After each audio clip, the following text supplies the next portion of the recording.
Bahkan dulu itu Mbah Hasyim sebelum Bung Karno ditunjuk jadi presiden, yang pertama kali ditawari jadi presiden itu adalah Mbah Hasyim. Mbah Yai, panjenengan kersa napa mboten dadi presiden? Ketika Mbah Hasyim ditawari, beliau menjawab sederhana, ya, jujur apa adanya. Kalau saya jadi presiden, aku jadi presiden terus sing ngaji karo santri sapa? Waktu itu Mbah Hasyim nggak mau. Kalau sekarang jangankan ditawari jadi presiden, mungkin jadi wakil bupati juga mau saja ya. Jadi kenapa? Karena dulu belum menuntut ulama jadi umarok. Waktu kemerdekaan itu belum menuntut ulama jadi umarok. Kalau sekarang nggak masalah, daripada yang jadi umarok orang-orang yang nggak benar, orang-orang yang merugikan Islam, orang-orang yang merugikan Jamiah Nahdlatul Ulama, orang-orang yang menyerang Jamiah Nahdlatul Ulama, lebih baik kalau yang menjadi para pemimpin itu adalah orang-orang Nahdlatul Ulama. Makanya bangga, ya, bangga kita ini ada gerakan Ayo Mondok. Tapi hati-hati, jangan salah pilih pondok. Ya, saya kemarin ke Karanganyar di Solo. Itu pondok namanya, pondok pesantren Imam Bukhari, Ma'had Imam Hanafi, Ma'had Imam Maliki, Ma'had Imam Syafi'i. Tapi ternyata acaranya itu Imam Samudra. Ya, acaranya Imam Samudra. Dan apa yang terjadi? Ada temannya istri saya itu memondokkan ya di tempat di pondok seperti itu. Apa yang terjadi? Ya Allah, begitu masuk di pondok itu, anak sudah mulai berani membantah orang tuanya. Ya, kenapa? Karena anak ini lebih percaya kepada kiainya, kepada ustadznya, ya, kepada yang mengajarkannya setiap hari, sehingga akhirnya berani menentang. Bu, nggak boleh itu, wajahnya kelihatan, ibu harus pakai cadar. Nah, akhirnya ibunya dipaksa pakai cadar, ya, karena salah milih pondok. Bu, lengannya kurang panjang, nggak boleh kelihatan tangannya. Ibunya kemana-mana pakai sarung tangan. Bu, kakinya kelihatan, pakai kaos kaki. Akhirnya ibunya nggak pernah keluar rumah, sekali keluar dibungkus semua, mulai ujung rambut sampai ujung kaki. Ya, ini kenapa? Nah, makanya bapak-bapak, ibu-ibu, jangan pernah ragu untuk memondokkan anaknya. Tetapi ketika hendak memondokkan anaknya, lihatlah dulu latar belakang kiainya, latar belakang yayasannya, supaya kita tidak salah pilih.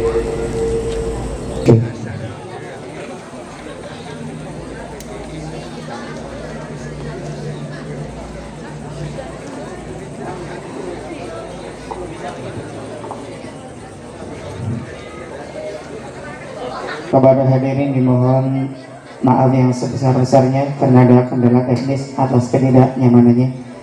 Cara selanjutnya yaitu mau'idul hasanah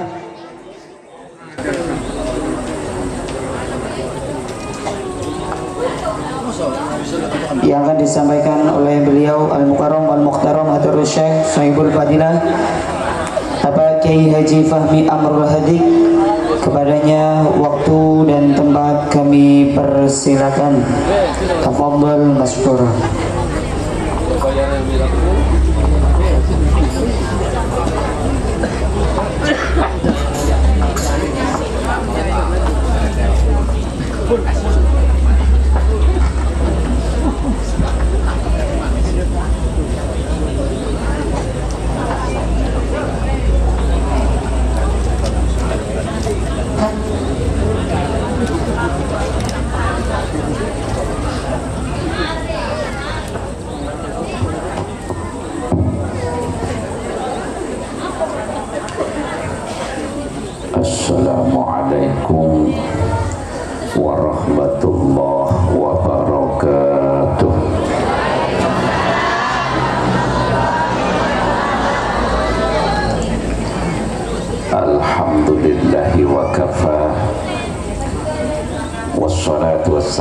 على سيدنا محمد المصطفى وعلى آله وأصحابه أهل الصدق والوفاء أما بعد.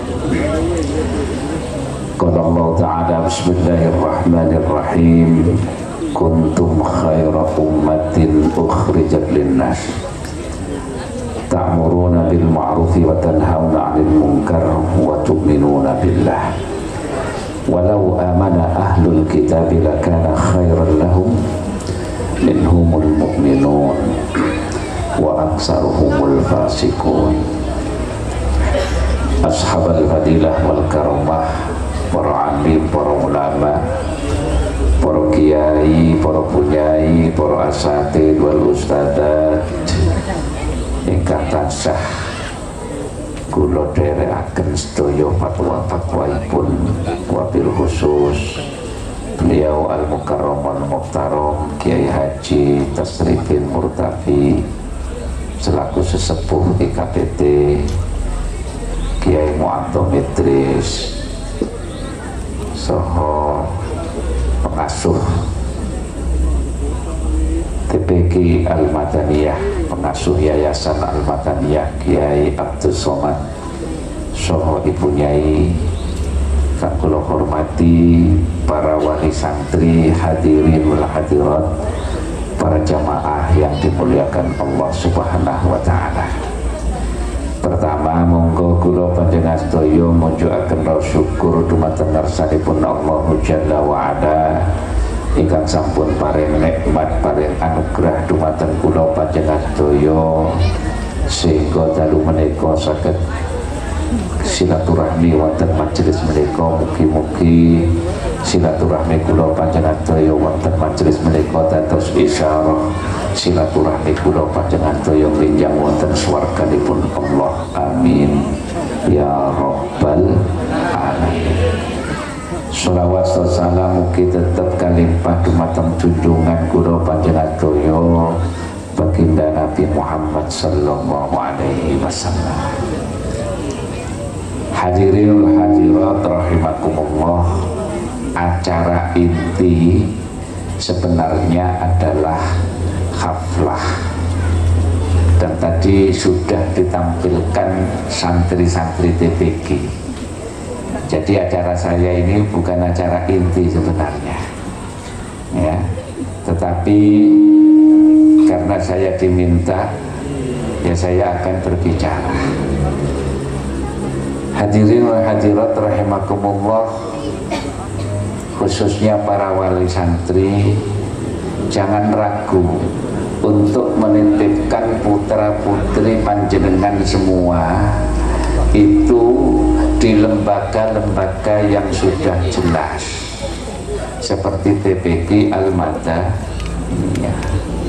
Karena sekarang ini banyak lembaga-lembaga yang tidak jelas. Jelas apanya? Jelas sanadnya, jelas keilmuannya. Insya Allah kalau diajarkan di TPQ Al-Madaniyah ini Qur'annya benar, akhlaknya benar, adabnya benar, ibadahnya juga benar. Beberapa hari yang lalu rame di media sosial, beberapa pondok itu mengajarkan perkara-perkara yang enggak benar, yang tidak sesuai dengan syariat Islam ya. Ada seorang wanita, ternyata wanita ini enggak tahu mondok di mana, itu melaksanakan sholat isya 100 rakaat. Jadi sholat isyaknya 100 rakaat. Ketika ditanya, loh kok sholat isyaknya 100 rakaat, kan mestinya 4 rakaat, kenapa? Ini untuk stok seminggu ke depan. Jadi sholat disamakan dengan beras. Artinya apa? Seminggu ke depan barangkali dia nggak sholat isya masih punya stok sholat. Ini aneh bin ajab, dan itu ada. Yang jelas bukan alumni pesantren Tebuireng ya. Terus banyak yang mungkin tetangga panjenengan juga ini termasuk ya. Jadi kita harus berhati-hati ya. Karena justru kelompok-kelompok seperti yang saya ceritakan inilah yang sesungguhnya itu mengancam persatuan, mengancam kedamaian, sehingga warga Nahdlatul Ulama itu akhirnya disibukkan dengan hal-hal seperti itu. Kalau hanya perkara dibid'ahkan, ziarah kubur dimusyrikkan, itu sebenarnya perkara kecil, kecil ya. Kenapa? Karena insya Allah yang mereka lakukan itu tidak akan ngefek kepada warga NU. Kalau maulid, sholawat seperti yang tadi dibid'ahkan, buktinya semakin marak dan semakin ramai. Nggak perlu kita tanggapi. Jangankan dibid'ahkan, dimusyrikkan. Gus Dur, Al-Mahfurah Gus Dur itu towuk, apa towuk itu? Sampai apa kalau bahasa sini towuk ini apa? Ya mentok lah. Gus Dur itu bukan hanya dibid'ahkan, bukan hanya dimusyrikkan, Gus Dur itu dikafirkan. Ada kelompok Islam yang sampai mengkafirkan Gus Dur karena Gus Dur ini menjaga Indonesia dengan cara toleransi kepada orang lain, sehingga akhirnya Gus Dur dikafirkan. Tapi bagi Gus Dur gak masalah. Gus Dur dilapori, Gus, panjenengan dikafirkan oleh si fulan. Alah gampang aku dikafirno meneh maca syahadat maneh, gitu aja kok repot. Gus Dur begitu, kecil. Bahkan bukan hanya dikafirkan Gus Dur itu pernah viral dulu itu divonis oleh sekelompok orang Islam juga, pernah divonis Gus Dur ini ahli neraka, Gus Dur ini tidak akan masuk surga. Kenapa? Karena Gus Dur ini terlalu toleran. Gus Dur ini biasa kalau ke Malang itu tidak tidur di hotel, tidurnya di rumah temennya seorang pendeta. Gara-gara nginep di rumah pendeta itu, keesokan harinya Gus Dur dikafirkan. Itu baru nginep itu sudah dikafirkan. Kan luar biasa itu. Sehingga beberapa saat, ya beberapa hari setelah Gus Dur dimakamkan, ya beberapa hari setelah Gus Dur dimakamkan, itu terjadi hujan deras, ya, terjadi hujan deras sampai tanah di makamnya Gus Dur itu tergerus oleh air hujan. Jadi seperti digerojokkan begitu, sehingga cemplong, tahu cemplong, berlubang, bolong, sehingga ada yang melihat kafannya Gus Dur, sehingga orang membuat berita yang dibesar-besarkan, jenazah Gus Dur bercahaya, jenazah Gus Dur.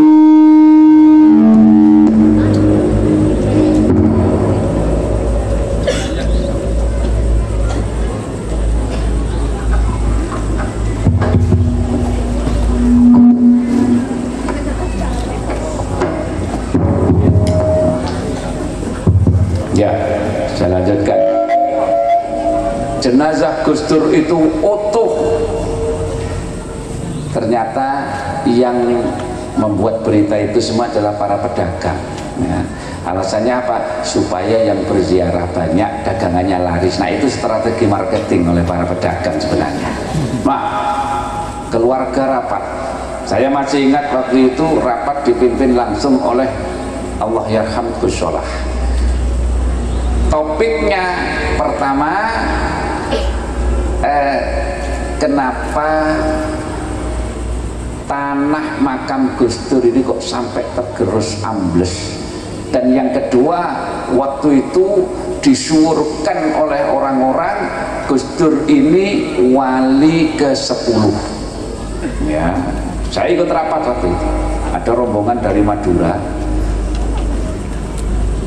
Di bisnya itu tertulis, ada spanduk berbunyi rombongan ziarah wali 10 Gus Dur.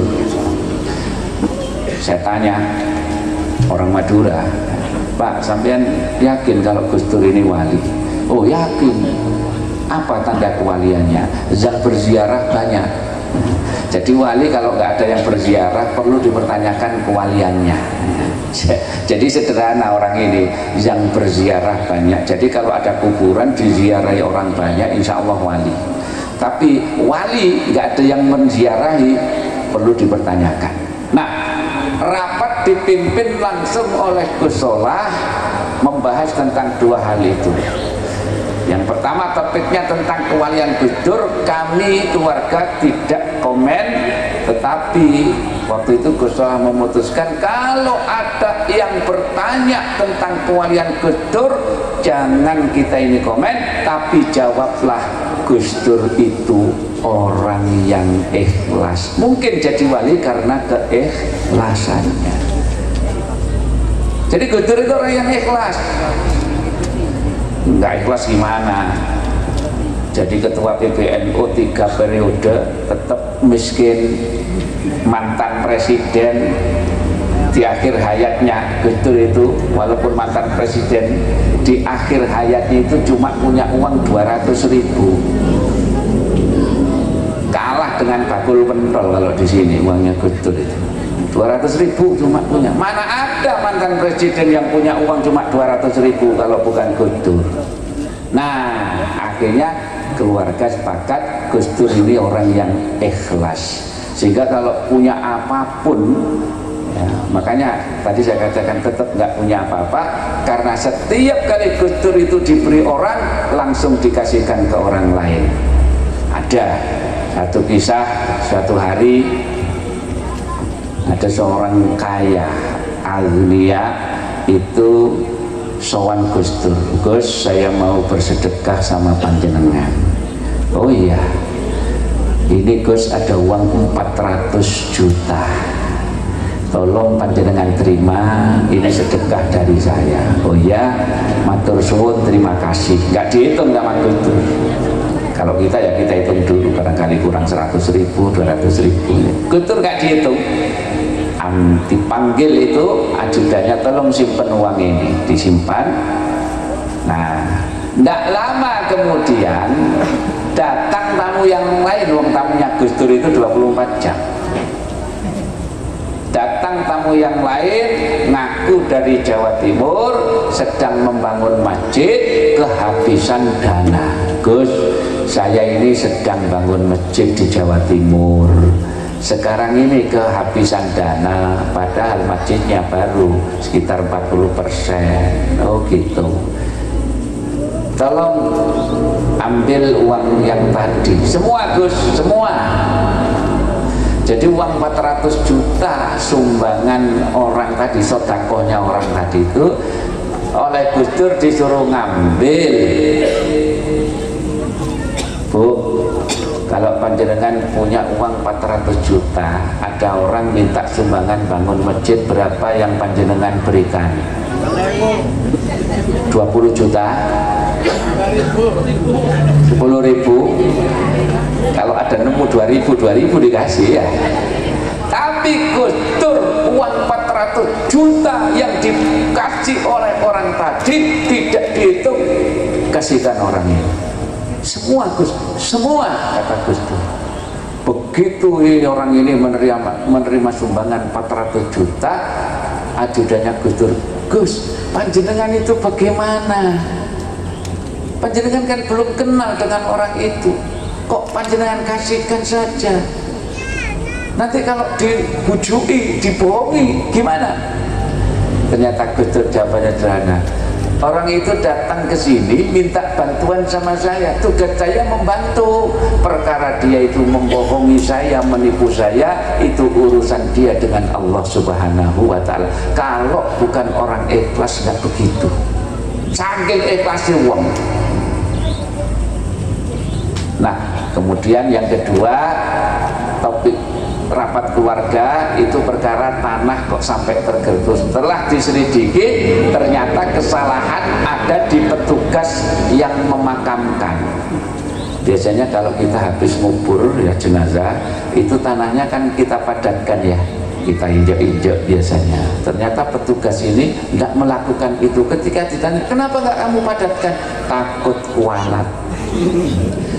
Karena yang di bawah ini adalah Gus Dur, nggak berani nginjek-nginjek. Akhirnya putuskan tambah tanah lagi, cari petugas yang nggak takut kualat. Nah, beberapa hari setelah kejadian itu ada rombongan pendeta bertakziah. Nah, setelah bertakziah ngobrol di depan pondok. Ya, kita perhatikan apa yang diomongkan, karena beberapa pendeta ini berkelompok.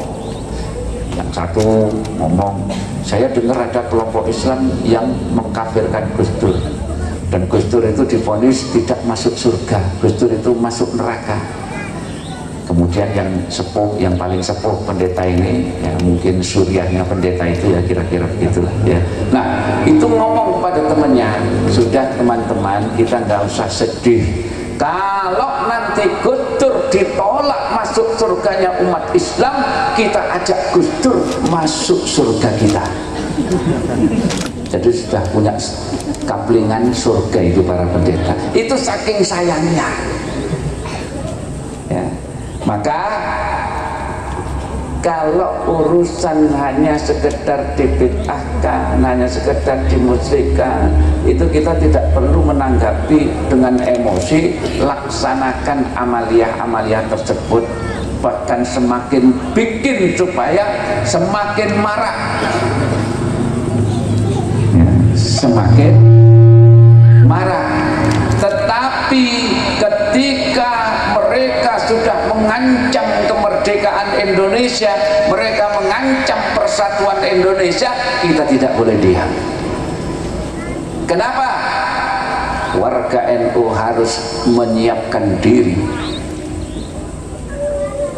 karena pendiri Jam'iyah Nahdlatul Ulama itu adalah juga pendiri NKRI. Bahkan dulu itu Mbah Hasyim sebelum Bung Karno ditunjuk jadi presiden, yang pertama kali ditawari jadi presiden itu adalah Mbah Hasyim. Mbah Yai, panjenengan kersa napa mboten dadi presiden? Ketika Mbah Hasyim ditawari, beliau menjawab sederhana, ya, jujur apa adanya. Kalau saya jadi presiden, aku jadi presiden terus sing ngaji karo santri sapa? Waktu itu Mbah Hasyim nggak mau. Kalau sekarang jangankan ditawari jadi presiden, mungkin jadi wakil bupati juga mau saja ya. Jadi kenapa?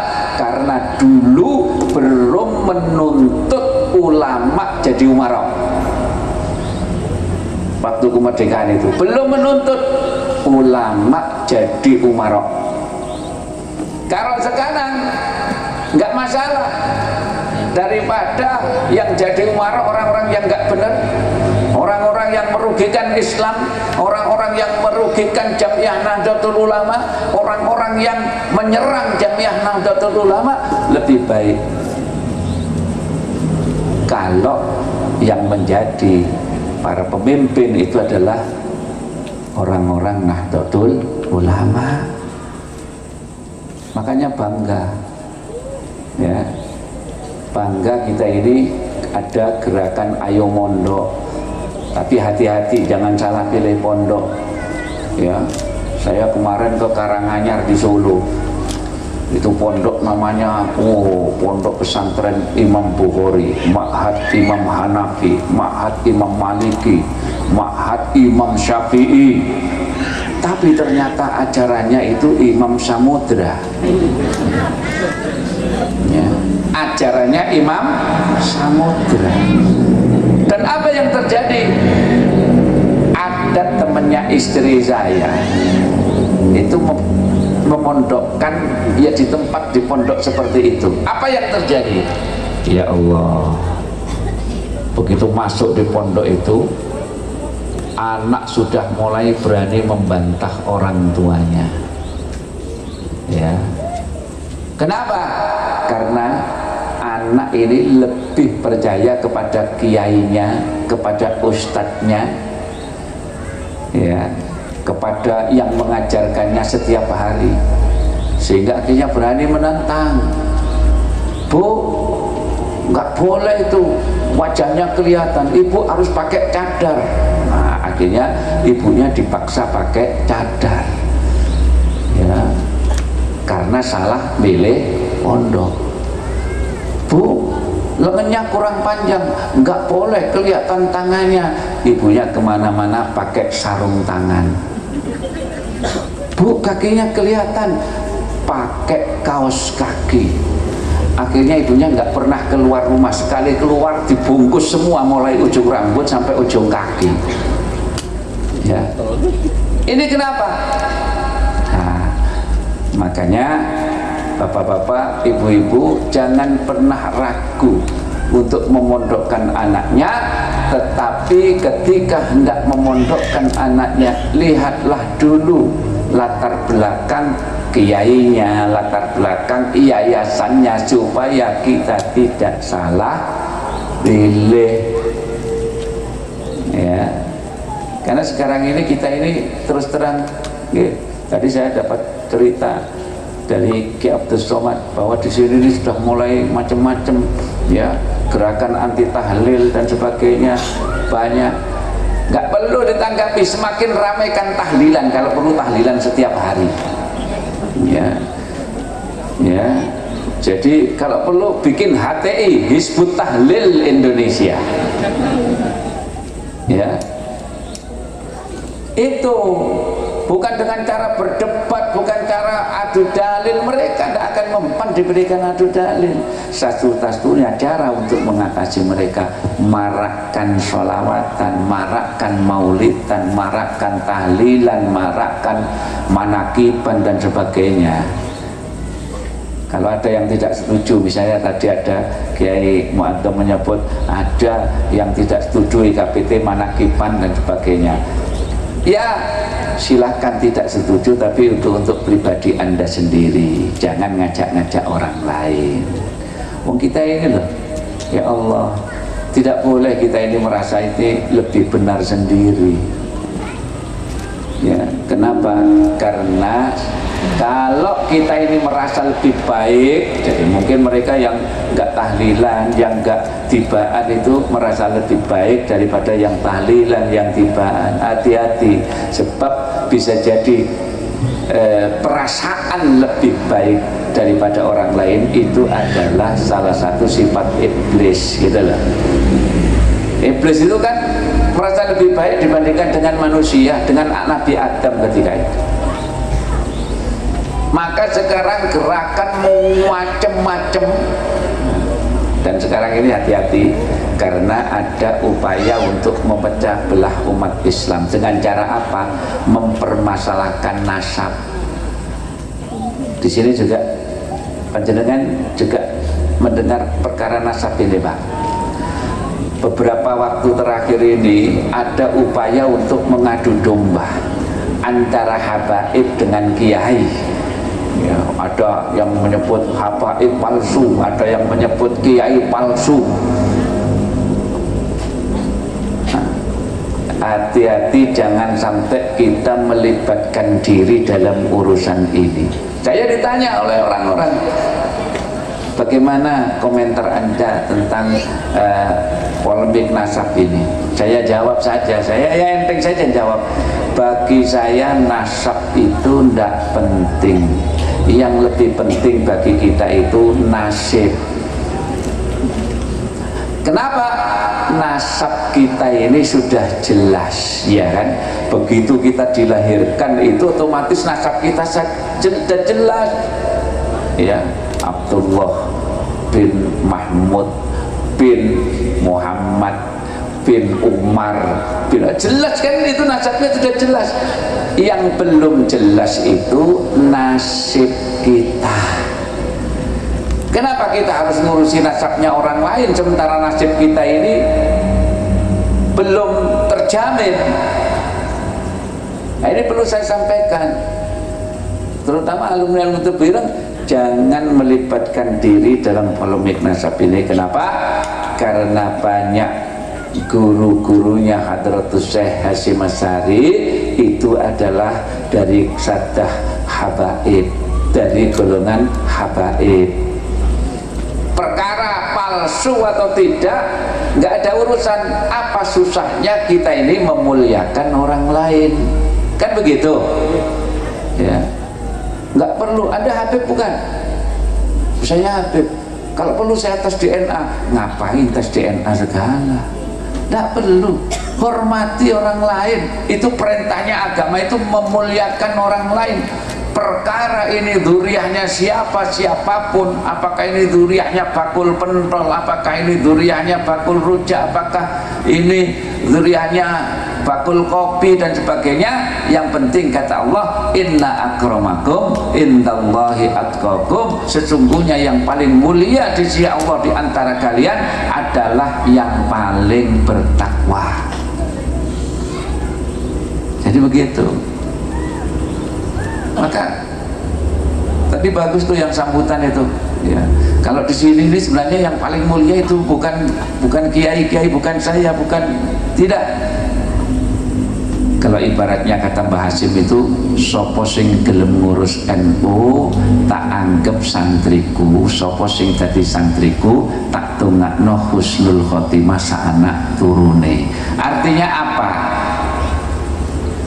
Acara seperti ini yang sukses bukan pengasuhnya, tapi tukang son, ya, yang gelar karpet, yang pasang terop, yang nata kursi. Ini yang termasuk santrinya Hadratus Syekh juga.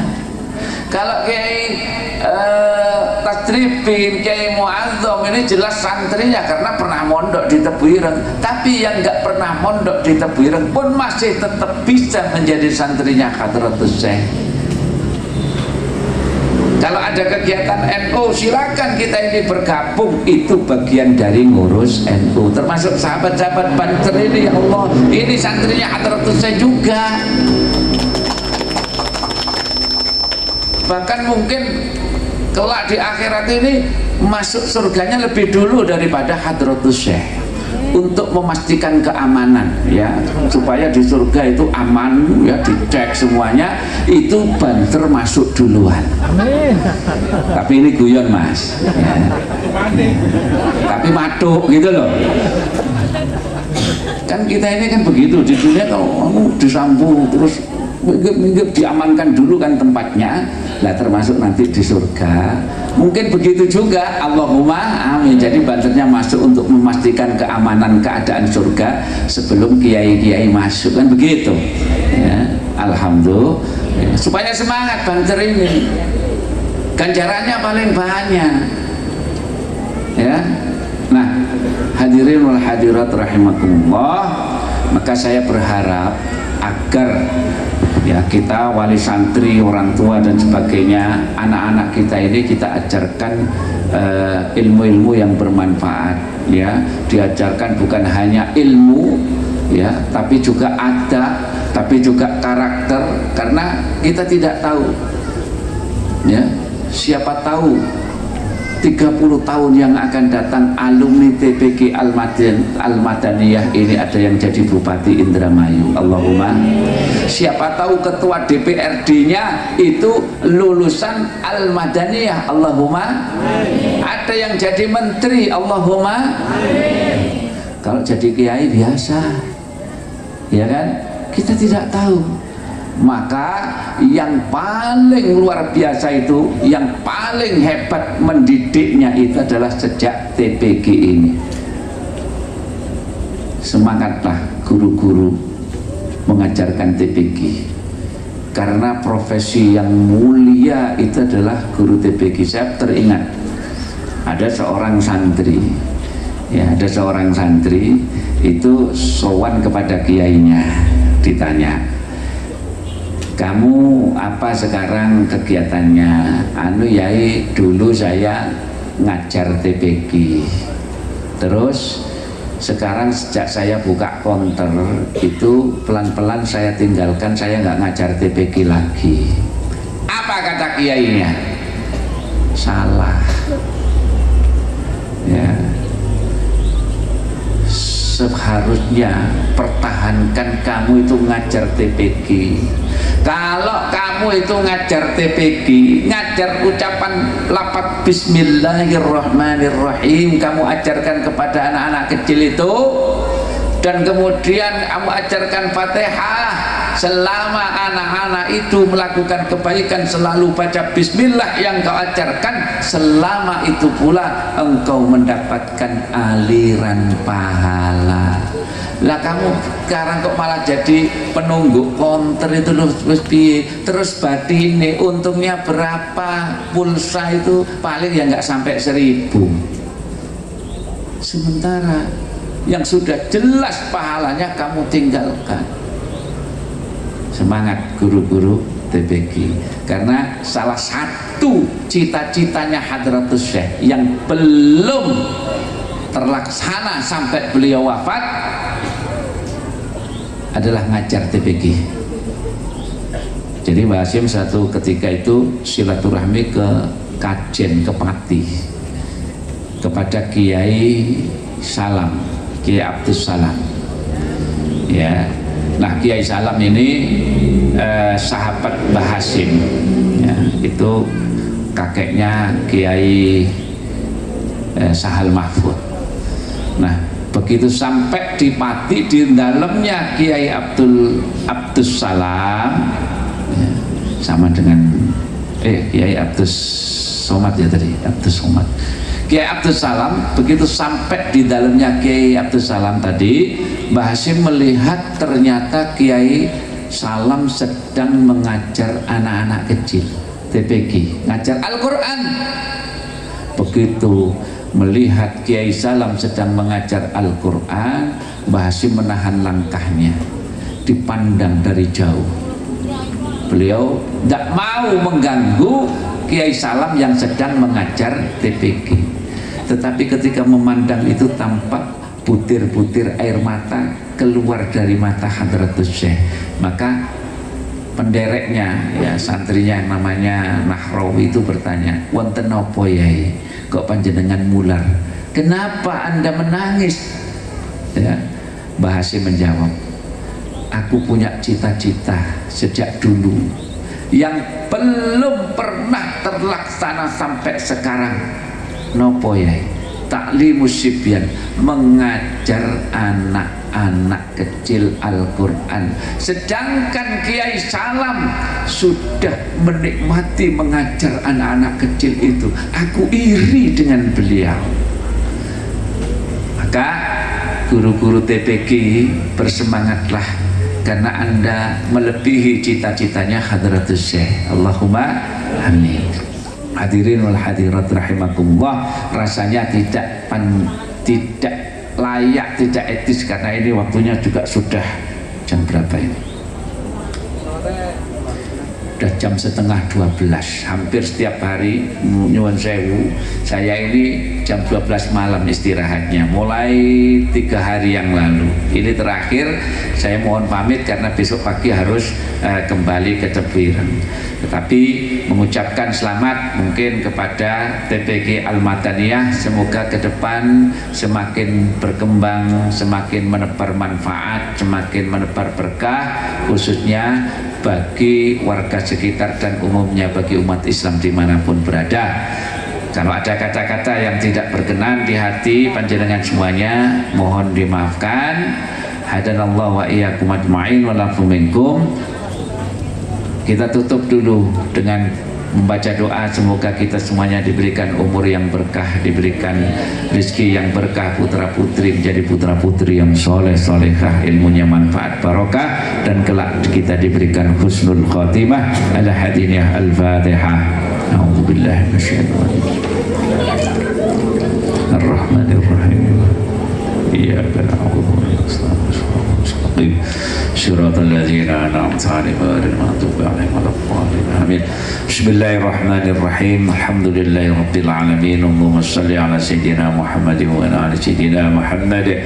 Allahumma ighfir lana dhunubana wa liwalidina warhamhum kama rabbawna shighara. Li jami'il muslimina wal muslimat al ahya' minhum wal amwat. Innaka sami'un qaribun mujibud da'wat wa ya qadiyal hajat. Allahumma inna nas'aluka ridhaka wal jannata na'udzubika min sakhatika wan nar. Allahumma ij'alna wa azwajana wa adana wa dhurriyyatina mutanabna tilmidatina min ahlil ilmi wa ahlil khair, min ahlil Quran, min ahlil ibadah, min ahli salatil jamaah, min ahli dhabil ulumin nafi'ah, wa min ahli dhawi darajatil aliyah, wa min ahli dhawi darajatil mahmudah, wa la taj'alna wa iyyahu min ahli syarri wa ahli dhair. Allahumma habbib ilayna al-iman wa zayyinhu fi qulubina wa karrih ilayna al-kufra wal fusuqa wal isyan waj'alna minal rasyidin. Rabbana hab lana min azwajina wa dhurriyyatina qurrata a'yun waj'alna lil muttaqina imama. Rabbana atina fid dunya hasanah wa fil akhirati hasanah wa qina adzabannar. Sallallahu ala sayyidina Muhammadin wa ala alihi washabbihi wa baraka sallam. Walhamdulillahi rabbil alamin. Apabila kata-kata ada yang tidak berkenan di hati panjenengan semuanya mohon dimaafkan. Hadanallahu wa iyyakum ajma'in wa lakum minkum.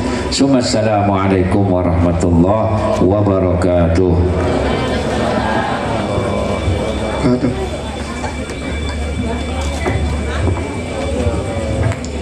Kami ucapkan banyak terima kasih, syukran kasuran, jazakumullah khair kepada beliau Al-Mukarram